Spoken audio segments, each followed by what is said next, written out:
Attend, my child, and see how solicitous my heart was, that in public as well as in private it might teach by example the ways of salvation and perfection. From my childhood I was wont not only frequently to pray alone, but also to go up to Jerusalem and to pray publicly in the temple, and this according to custom. My child, what was my whole life if not a prayer, from which my heart never ceased, with which it was always and everywhere occupied? Where did Mary, my mother, and Joseph find me when I was lost, if not in the temple, the house of prayer, where my disciples and friends, except returning from prayer, with my heart still praying? Where, in fine, my enemies, except praying in the solitude of Gethsemane?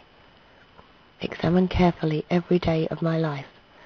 Behold, the very dawn found me at prayer, and even at that time sanctifying the labours of the day.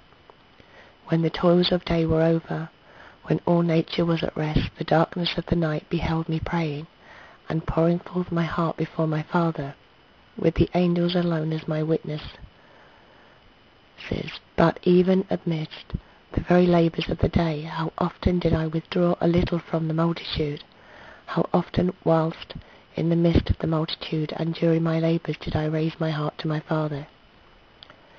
My child, with special care and diligence to acquire this spirit of prayer, this holy habit of praying, all the saints and followers of the saints, all the disciples of my heart learnt this holy and sanctifying use of prayer.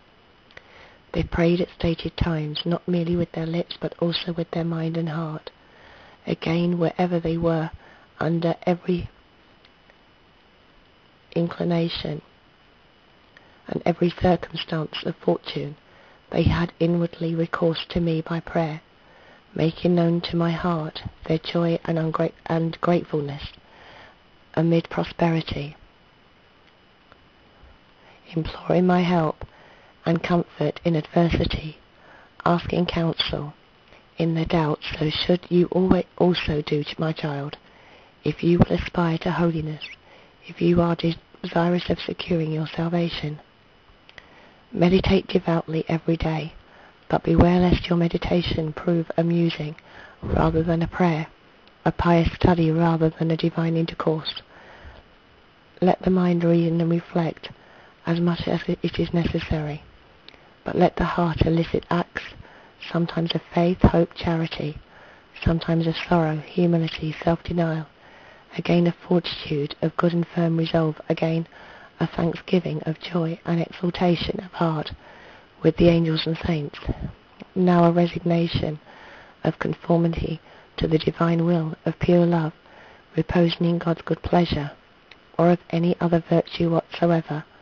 Then let it fervently petition much for itself, and also for others, for the Church and her ministers, for the perfection of the saints dwelling on earth, for the perseverance of the just, for the conversion of all sinners, heretics and infidels.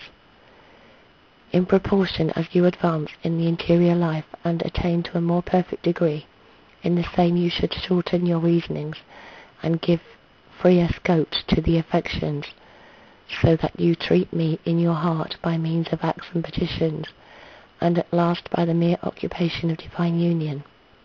Meditate and pray in this manner, my child, and remember that whether you pray orally or mentally, the heart must be foremost, in order that every prayer and supplication may be performed in an attentive and devout manner. Although you may not be able to pray as well as you desire, do not think little of your prayer, or neglect it. I myself do neither deem it of little importance, nor do I overlook it. Do with a good will whatever you are able. By so doing, be convinced that you pray well and meritoriously, and that you will make progress in virtue as well as in prayer. Almost everything then depends on prayer. Without prayer, evil things find no remedy. Good things become dangerous. But to him who prays, both good and evil will prove advantageous. Nowhere, my child, except in prayer, will you acquire a true knowledge of me and of yourself. Therefore, without prayer, you will never attain to true humility and charity. Without prayer, you will never fully understand my heart, nor possess its spirit.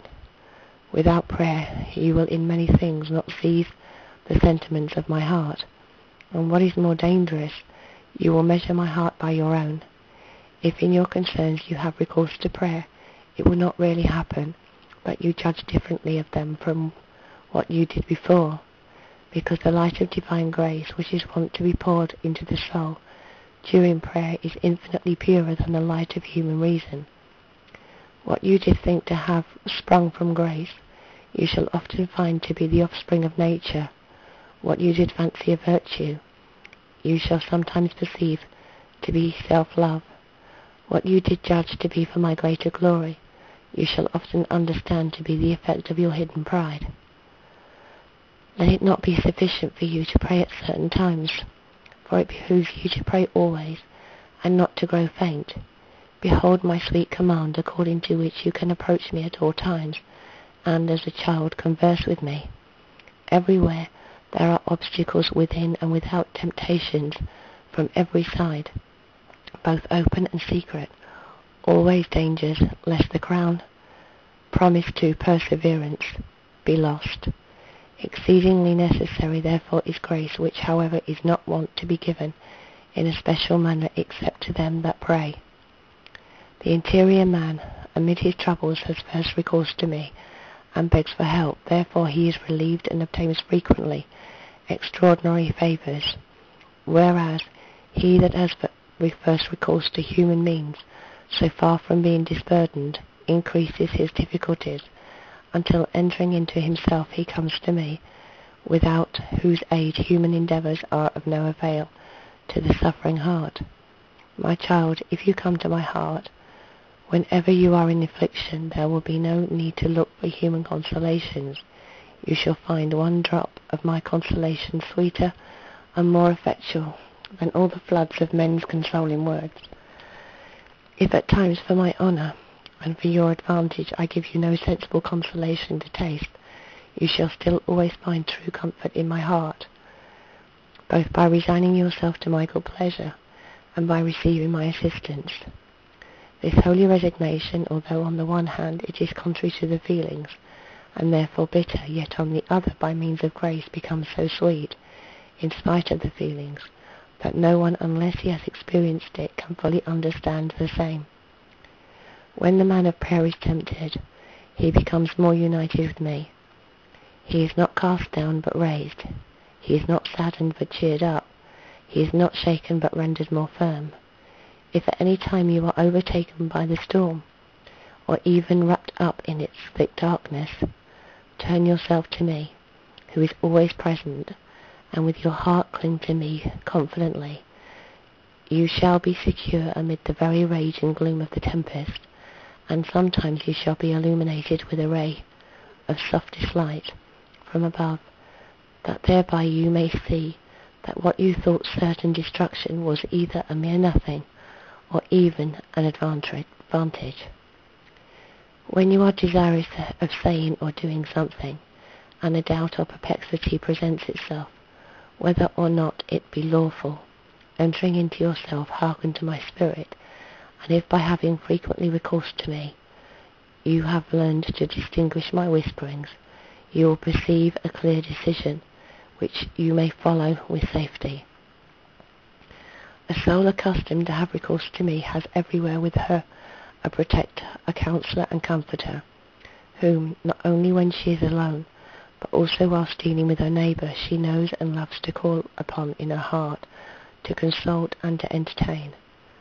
After this, you strive, my child, for this do you leave nothing undone, that you may acquire this pious habit of having recourse to my heart, of tending towards me as your centre, of busying yourself inwardly with me, of dealing with me by means of prayer.